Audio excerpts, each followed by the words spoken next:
थक गया हो ब्रो, हर बड़ी बड़ी फिल्म का अनाउंसमेंट सुन सुन के।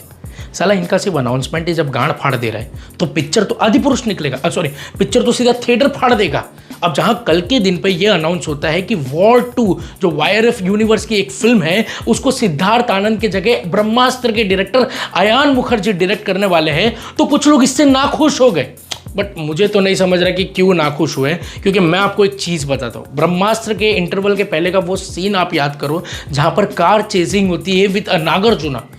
अरे वो शॉट इतना ब्रिलियंट था कि वो पोटेंशियल बताता है कि अयान मुखर्जी कितना बाप एक्शन फिल्म शूट कर सकता है, बना सकता है। अब मैं तो यही कहूँगा कि भाई बहुत ज़्यादा अच्छा हुआ कि सिद्धार्थ आनंद के जगह अब अयान मुखर्जी के हाथ में दे दिया है वॉर 2, क्योंकि अब सिद्धार्थ आनंद नो डाउट ही is a brilliant director and इसलिए उनको नहीं लिया, बहुत अच्छा किया। क्योंकि यार हमें हर फिल्म में वो आईएसआई को अच्छा दिखाएंगे और हमें वही सेम स्टोरी नहीं देखनी है भाई साहब, तो ये सही किया कि अयान मुखर्जी के हाथ में दे दिया। अब वहीं दूसरी तरफ ब्रह्मास्त्र भी बहुत लोगों को नहीं अच्छी लगी थी, बहुत ट्रोलिंग भी की थी, बट यार ठीक है, ये एट द एंड सबको पता है कि जो अब तक इंडियन सिनेमा में नहीं हुआ वो अयान मुखर्जी ने ब्रह्मास्त्र से करके दिखाया था। एंड ये तो हमारे यहाँ का कल्चर रहा है कि जो चीज ज्यादा चल जाती है तो हम उसे टाइम नहीं लगाते ओवररेटेड बोलने के लिए, फिर चाहे केजीएफ हो, RRR हो, कांता हो। अब उससे पहले मैं धमाका सुनाऊं तो फटाफट सब्सक्राइब कर लो, क्योंकि और धमाकेदार वीडियोस लाना भी है।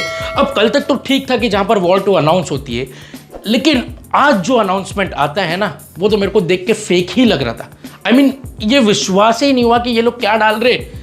अब ये सुनने में आ गया कंफर्म कि वॉर 2 में ऋतिक रोशन के सामने रहेंगे जूनियर एनटीआर। भाई this is not at all an announcement, this is not an announcement, this is a warning from War 2 to the theatres कि वो फोड़ने वाले, वो जब आएंगे थिएटर फाड़ने वाले, सिनेमा जलाने वाले, ये कंफर्म तय। I mean Greek God versus mass God, class भाई क्लास, खत्म कर देंगे ये लोग। इसको अनाउंसमेंट बोलते ही नहीं, ये एक सपना है, ये ड्रीम है, मान के चलो भाई सब। एंड 300% कंफर्म बता रहा हूं, ईस्ट वेस्ट नॉर्थ साउथ हर एक मोहल्ला टूटेगा भाई, इतना गांड पड़ेंगे ये लोग। बट एक मेरे को गलती से ये लग रहा है कि भाई साहब ये अनाउंसमेंट है टाइगर 3 के बाद डालनी चाहिए थी, क्योंकि अब ये टाइगर 3 के ऊपर लग रहा है यार। आप इमेजिन करो ऋतिक रोशन जूनियर एनटीआर के इस फिल्म वॉर 2 में एक अगर कैमियो आ गया सलमान या शाहरुख का, तो वो कैमियो जिस कैमरा में रिकॉर्ड होगा ना भाई साहब, वो कैमरा को गूज बम्स आ जाएगा, कहीं उसकी सिटी ना निकल जाए, क्योंकि ये लोग अनर्थ कर रहे हैं। इससे बड़ा पैन इंडिया फिल्म अगर कोई रहे तो फिर बताओ मैं नंगा नाचूंगा, क्योंकि ये तो बहुत बड़ा अनाउंसमेंट। सच्ची बता रहा हूं, मेरे को अभी भी विश्वास नहीं हो रहा है कि मियां खलीफा वर्जी ने, अब मतलब मैं पागल हो गया हूं यार ये अनाउंसमेंट ही सुन के। अब यार मैं आप लोगों को एक और चीज बता दूं, मैं प्रेडिक्शन किया था पठान का और वो 100% सही निकली थी। मैं वॉर 2 का भी अभी बता देता हूं कि सिर्फ ये साउथ में 300 साढ़े 300 करोड़ के ऊपर कमाएगी और हिंदी में 600 crore confirm, and overall India collection इसका 1200 कंफर्म एकदम आराम से। अगर फिल्म ज्यादा अच्छी निकल गई बर्बाद है भाई, 1500 करोड़ कंफर्म इंडिया में ही होगा, और ये लिख के देता हूं क्योंकि तब तक तो भाई सिनेमा भी बढ़ जाएंगे और बहुत कुछ होगा तब तक। अब देखो मैं ये कंसीडर करता हूं कि इंडिया में सबसे मोस्ट एनर्जेटिक पावरफुल एक्टर जो है वो जूनियर एनटीआर एंड रणवीर सिंह है, नो डाउट। भाई साहब ये लोग अगर उदास भी होते हैं ना तो इतना एनर्जी में उदास होते हैं कि भाई आपको उदास होने का मन आ जाए। इमेजिन करो ऋतिक रोशन के action with junior NTR, his dance moves with junior NTR.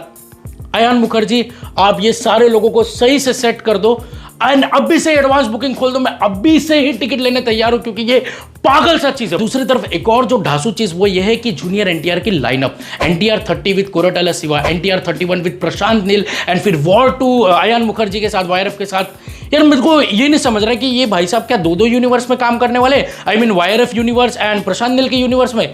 मतलब बंदा बहुत छापेगा, एंड ऑस्कर तो सिर्फ स्टार्ट थी, ये भाई खत्म कर दे। सो ओवरऑल वॉर 2 का announcement is just a breakfast. And जाते जाते मैं एक और चीज कहना चाहता हूं कि जब हम देखते हैं ना कि साउथ में तमिल, तेलुगु, मलयालम, कन्नड़ा इंडस्ट्री है, एंड हम यहां से बोलते हैं कि ये साउथ इंडस्ट्री है, जबकि 4 पर्टिकुलर इंडस्ट्री को मिला के हम बोलते हैं, तो वो एक अच्छी भी बात होती थी उनके लिए कि वो साउथ इंडस्ट्री कहलाते थे, क्योंकि वो सारे इंडस्ट्री आपस में कोलैब करके फिल्में बनाते थे। एंड एक्टर्स तमिल के तेलुगु में जाते थे, तेलुगु के तमिल में आते थे, कन्नड़ा में जाते थे, मलयालम में जाते थे, तो वो परफेक्ट साउथ इंडस्ट्री कहलाते भी थे।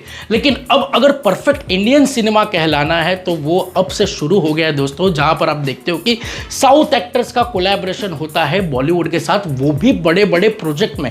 एंड ये तो सिर्फ शुरुआत है, अब देखना, अब आप जाकर आगे कहोगे कि yes this is called an Indian cinema. अगर आप लोगों को वीडियो अच्छा लगे तो प्लीज गोली मार दो, मतलब प्लीज सब्सक्राइब को गोली मार दो, एंड फिर मिलते हैं अगले वीडियो में। और इंटरव्यू ला रहा हूं आज मैं, सरप्राइज एक और बाकी है, तो इंस्टाग्राम पे उसके अपडेट्स डालूंगा, वो भी चेक कर लेना, लेकिन सब्सक्राइब करके जाना।